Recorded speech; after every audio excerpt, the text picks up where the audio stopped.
saya punya beberapa catatan, tapi agak panjang. Saya tidak ingin mengambil waktu yang lebih banyak karena saya melihat di sini ada beberapa pembicara dan masih ada yang belum datang, 2 lagi kalau nggak salah.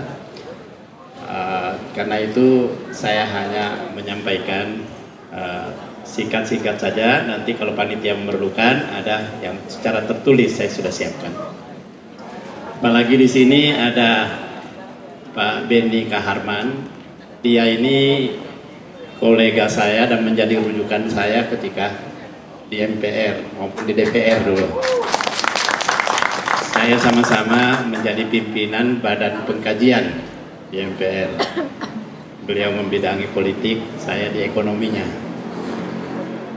Kemudian ada Bang Saganda. Bang Saganda ini dengan Mas Anton ini ya teman diskusi rutin, hampir setiap minggu, sekurang-kurangnya sekali dalam seminggu bertemu di satu forum yang melakukan kajian-kajian yang juga kita jadikan kedua beliau ini sebagai representasinya untuk kajian-kajian kita. Kemudian ada Pak Ramadan Pohan, saya kira ini juga nama yang sangat familiar, banyak dikenal pada saat di DPR kami bersama-sama. Dia juga selalu menjadi rujukan kita dalam setiap kebijakan-kebijakan meskipun berbeda partai, tetapi selalu kita berkomunikasi untuk mengambil satu keputusan. Dan di sini ada sahabat saya juga ini, lama baru ketemu, Pak Mustafa Assegaf yang tadi berdoa untuk kita semua supaya negara ini segera berubah, katanya itu menjadi lebih baik. Ya, alhamdulillah.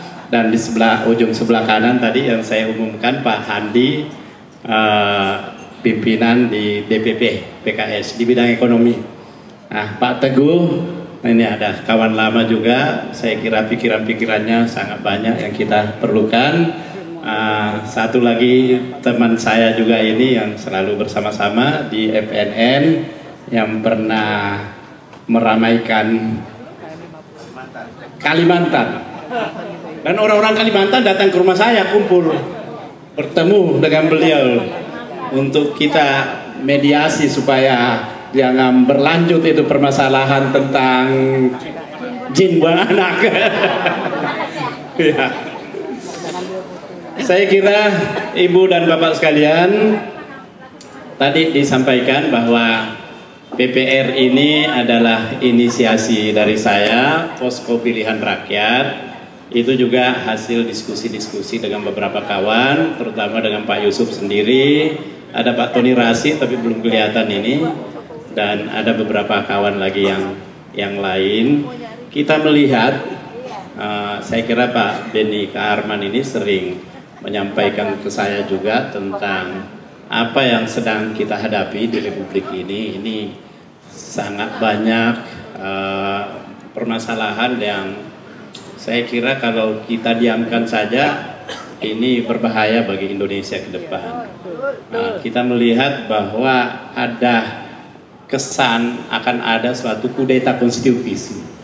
Nah, saya melihat bahwa untuk menghadapi ini tidak cukup kita dengan mengandalkan instrumen-instrumen politik yang ada sekarang, tetapi perlu ada suatu gerakan yang lebih konkret. Nah, ya ini dalam bentuk bagaimana mengawal konstitusi kita ini supaya tidak dikudeta. Tadinya teman-teman banyak yang kurang yakin dengan itu, tetapi melihat perkembangan semakin kesini, semakin hari itu semakin menunjukkan bahwa analisa kami itu ada benarnya. Tadinya kita melihat bahwa keinginan untuk 3 periode itu hanya isapan jempol. Keinginan untuk perpanjangan 2 atau 3 tahun itu hanya wacana biasa saja. Tetapi kemarin kita dikagetkan semua dengan keputusan pengadilan negeri yang menyatakan perlu ditunda pemilu selama 2 tahun 4 bulan 7 hari. Hitungannya pas banget, ada 7 harinya. Bukan 6 hari, bukan 8 hari, tapi 7 hari. Nah, saya kira apa yang menjadi kekhawatiran kita selama ini bukan isapan jempol, karena itu harus disikapi dengan sungguh-sungguh. Memang partai-partai yang ada di parlemen, tadinya kita sudah punya hitungan. Dari sekian partai ini, 82, berapa persen itu sudah menjadi satu koalisi. Yang sisanya 18% ini yaitu Demokrat dengan PKS yang oposisi. Tapi kita bersyukur terakhir sekali karena tiba-tiba Nasdem punya sikap yang sangat mengagetkan, sehingga memungkinkan bagi kita untuk memunculkan suatu figur di luar dari koalisi yang besar ini. Bahkan kemungkinan koalisi yang sisa dari 6 partai ini juga bisa terbelah lagi menjadi beberapa kelompok oposisi, mungkin ada diantaranya yang akan menjadi oposisi baru. Tetapi kawan-kawan sekalian, diskusi kita pada hari ini dengan tema seperti dicantum di atas, rekonstruksi Indonesia untuk kesejahteraan rakyat, saya kira ini memang sangat tepat. Karena memang artinya banyak yang perlu kita rekonstruksi.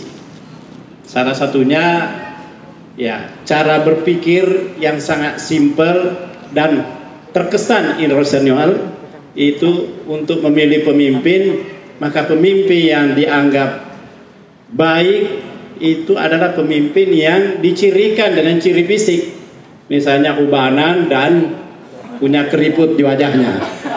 Nah, saya kira ini sangat irasional. Meskipun beberapa di antara kita ini ada yang memenuhi syarat, ada yang keriput dan ada yang ubanan.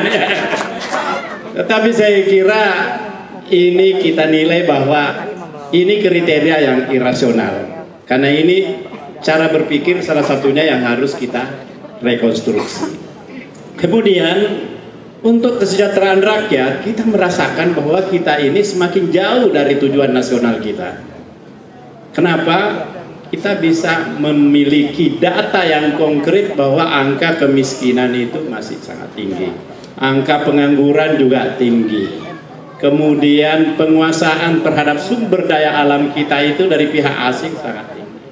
Jadi kita semakin jauh dari tujuan negara, tujuan nasional kita untuk mensejahterakan masyarakat umum. Karena itulah saya kira kehadiran kita ini memang perlu berperan untuk melakukan rekonstruksi dan rekonstruksi secara menyeluruh. Dan kita punya figur yang sekarang ini bukan hanya diterima, diakui di dalam negeri, tetapi juga mereka diakui dan mendapatkan penghargaan di luar negeri. Dari berbagai lembaga internasional, Mas Anies ini mendapatkan penghargaan yang luar biasa.